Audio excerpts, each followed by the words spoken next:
नमस्कार विद्यार्थी मित्रांनो, मी Kunal sir, Kalpataru educational services, Nagpur, Gadchiroli आणि चंद्रपूर. तर आता बघणार आहोत मित्रांनो, आता आपण ती म्हणजे MST CET.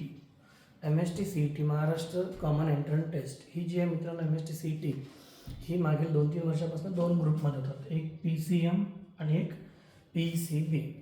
तर बघा, ज्या मुलांनी PCM ग्रुपमध्ये जर CETची परीक्षा दिली ते काय काय करू शकतात. सर्वात पहिले PCM ग्रुप मॅन्डेटरी आहे, तो म्हणजे BTech इंजिनिअरिंग, BE आणि BTech. ज्यासाठी PCM ग्रुप कंपल्सरी आहे काही ब्रांचसाठी, civil, mechanical, electrical, electronics, CS, IT वगैरे. आणि मागच्या वर्षीपासून BTechच्या काही ब्रांचला, फक्त काही ब्रांचला PCB सुद्धा चालतो. लाईक बायोटेक्नॉलॉजी वगैरे ज्या ब्रांच आहेत, केमिकल वगैरे, त्याला PCB पण चालतो. ठीक आहे.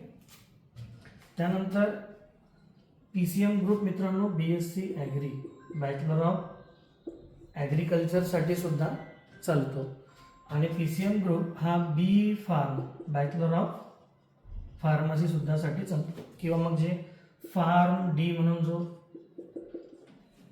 6 year UG plus PG course आहे त्याला सुद्धा PCM ग्रुप चालतो.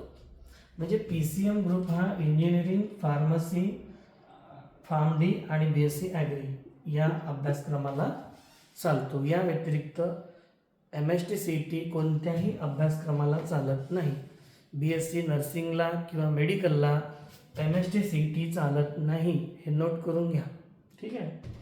आता बघू आपण, जर तुम्ही PCB या ग्रुपमध्ये जर परीक्षा दिली तर तुम्ही BTech पण करू शकता, BE, परंतु काहीच ब्रांच, पूर्ण ब्रांच नाही, CS, IT वगैरे तुम्ही PCBच्या बेसवर करू शकत नाही.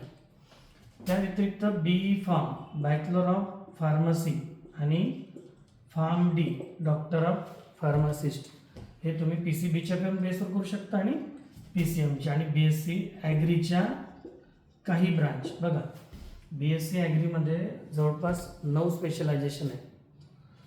BSc agriculture, horticulture, fishery science, food technology, dairy technology, agriculture engineering, असे जवळपास 9 ब्रांच आहे. त्यातल्या काही ब्रांचला PCM चालतो, काही ब्रांचला PCB चालतो, तर काही ब्रांचला दोनही ग्रुप चालतात.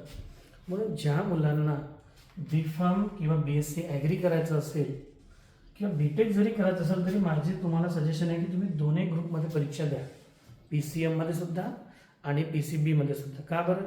कारण ज्याच्यामध्ये जास्त स्कोर राहील त्या बेसवर तुम्ही याची ॲडमिशन घेऊ शकता. म्हणून मित्रांनो, MST CETचा फॉर्म भरताना दोन्ही ग्रुपमध्ये तुम्ही फॉर्म भरा आणि दोन्ही ग्रुपच्या परीक्षा ह्या ऑनलाईन बेस वेगवेगळ्या असणार. म्हणजे तुम्हाला दोनदा एक्झामला जावं लागेल, एकदा PCMच्या पेपरला, एकदा PCBच्या पेपरला. आणि MST CETची एक्झाम गेल्या 3 वर्षापासून ही ऑनलाईन बेस्ड होत आहे. यावर्षी पण ऑनलाईन बेस्ड आहे, पण यावर्षी तुम्हाला संधी आहे की ही एक्झाम 2 सेशनमध्ये होणार आहे, एक एप्रिलमध्ये आणि एक मेमध्ये. याचं अधिकृत घोषणा व्हायची आहे, परंतु जे CET सेलने जे आता टेंटेटिव्ह जे शेड्यूल दिलेले आहे एक्झामचे, त्यामध्ये त्यांनी एप्रिलच्या पण डेट दिलेल्या आहे आणि मेच्या पण दिल्या आहेत सेकंड अटेम्प्टच्या.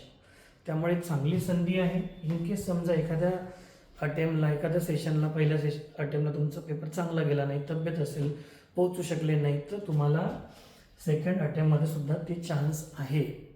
आणि ऑनलाईन बेस एक्झाम असल्यामुळे आणि सेंटरवर तुम्हाला वेळेतच पोहोचायचा. मित्रांनो, मागच्या वर्षी पण दरवर्षी 50 ते 100 लोक वेळेत न पोचल्यामुळे CETपासून मिस होतात. म्हणून तुम्ही असे चुकू करू नका. आणि MST CETचं जे PCM आणि PCBचा जो पेपर असतो तो 200 गुणांचा असतो.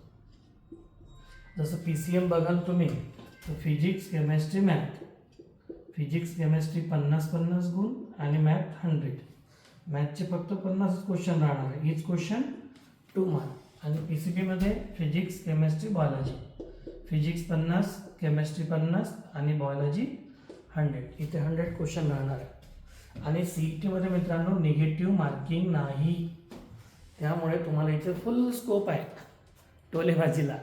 त्यामुळे CETमध्ये कोणताही क्वेश्चन सोडून येऊ नका. जर तुम्ही सोडून येत असाल तर तुमच्यासारखे तज्ज्ञ आणि हुशार कोणीही नाही. कळलं का?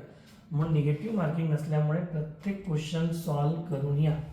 फक्त टुक्के न मारता आपल्या IQचा विचार करा, IQच्या लेवलवर सोडवा. 4पैकी 1 पर्याय असणार आहे, 5वर राहणार आहे का नाही. मग आपला IQ लावा ना, आणि जे पर्याय तुम्हाला प्रश्नाला रिलेटेड वाटतो त्याला क्लिक करा. कळलं? तर ही असणार आहे MST CETची एक्झाम. हिचे फॉर्म भरणे जानेवारीमध्ये कन्फर्म सुरू होणार, जानेवारीमध्ये. त्यामुळे प्रिपेअर राहा. होऊ शकतं डिसेंबरमध्ये होईल. आणि तयारीला लागा. निगेटिव्ह मार्किंग नाही आहे आणि याचा अभ्यासक्रम एकदम सोपा आहे. 11 + 12.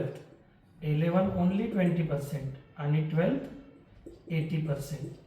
त्यामुळे 11वीचे काही मोजकेच टॉपिक आहे CETला, ते वाचा आणि 12वीचे पूर्ण टॉपिक वाचा. निगेटिव्ह मार्किंग असल्यामुळे तुम्हाला चांगली संधी आहे चांगला स्कोर घ्यायला, आणि चांगली तयारी करा मित्रांनो. आणि जर तुम्हाला नीट CET आणि नर्सिंग CETची जर चांगली तयारी करायची असेल तर आमच्या कल्पतरू एज्युकेशन सर्व्हिसेसमध्ये क्रॅश कोर्स असतो 1.5 महिन्याचा. त्यासाठी सुद्धा तुम्ही फिनिशिंगसाठी आम्हाला संपर्क करू शकता. जर हा व्हिडिओ आवडला असेल मित्रांनो तर आपल्या जास्तीत जास्त फ्रेंड्सला शेअर करा, लाईक करा, आणि हे चॅनल जरा तुम्हाला पुढील व्हिडिओसाठी अपडेट सबस्क्राईब करा. एवढीच विनंती करतो. इथेच थांबतो. जय हिंद, जय महाराष्ट्र.